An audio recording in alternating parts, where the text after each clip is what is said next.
नमस्कार, मी Deepali Ranaware Reliance multi private लिमिटेडमध्ये आरोग्य सल्लागार म्हणून काम करत आहे. तर 15 दिवसापूर्वी काकूंना आपण अमृत ज्यूस दिलेलं होतं. ते कंपनीचं मदर प्रोडक्ट आहे अमृत ज्यूस. ते दिलं होतं. ते का दिलं होतं, कशासाठी दिलं होतं आणि जे घेतलं होतं ते त्यांना रिझल्ट काय आलेला आहे 15 दिवसामध्ये ते आपण काकूंना विचारूया.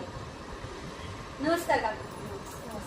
तर हे आहे देशमुख काकू. तर काकू मला सांगू शकता तुम्हाला काय आजार होते?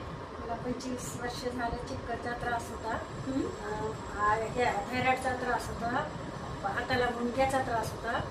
एकच बॉटलमध्ये मला एवढा फरक पडलेला आहे. काय काय फरक पडलेला आहे? चक्कर कमी झाली आहे, थायरॉइड कमी झाले, शुगर कमी झाली आहे, एकाच बॉटलमध्ये पूर्ण झालेला आहे. म्हणजे आपण पाहू शकतो की काकूंना 25 वर्ष झाले जो चक्कर येण्याचा त्रास होता तो त्यांचा बंद झालेला आहे. हाताला मुंग्या येणे प्लस शुगर, थायरॉइड हे रिपोर्ट सुद्धा नॉर्मल आले आणि हे तुम्हाला रिपोर्ट सुद्धा दाखवते मी की जे आधी काढलेले रिपोर्ट आणि 15 दिवसामध्ये अमृत ज्यूस घेतल्यानंतरचे रिझल्ट ते आपण पाहूयात. आता हे आहेत अमृत ज्यूस घेण्या अगोदरचे रिपोर्ट्स जे तुम्ही पाहू शकता. 2/6/2025 रोजी काढले थायरॉइडचे हे आधीचे रिपोर्ट्स आणि हे आहेत आपले नंतरचे रिपोर्ट्स 2/8/2025.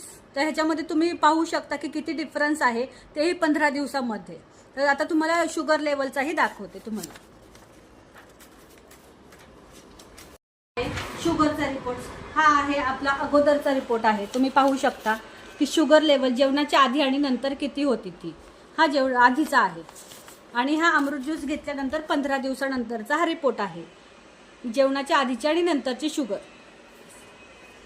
तर अशा प्रकारे काकूंना 15 दिवसामध्ये खूप छान रिझल्ट आलेला आहे आणि त्याच्यामुळे काकू मी तुम्हाला म्हणेन व्यवस्थित कोर्स हा जो आहे आपला पूर्ण करायचा आहे, आपल्याला न चुकवता करायचा आहे. तरी काकूंचं मध्ये 5 ते 6 दिवस स्किप झालं, उशीर झाला थोडा त्यांना बॉटल्स पुढे कंटिन्यू करायला, तरी सुद्धा एवढा छान रिझल्ट आलेला आहे. तर काकू तुम्ही काय सांगू इच्छिता की अमृत ज्यूस सगळ्यांनी घेतलं पाहिजे की सगळ्यांनीच घेतलं पाहिजे. छान रिझल्ट आलेला आहे, सगळ्यांनी घ्यायला पाहिजे. आजार पूर्ण चांगले बरे होण्यासाठी हे आवश्यक आहे. तर हे प्रत्येकाने घेतलं पाहिजे. चालेल, तर धन्यवाद. असंच आपला अमृत ज्यूस घेत राहा आणि इतरांना सुद्धा तुम्ही सांगा. सांगा.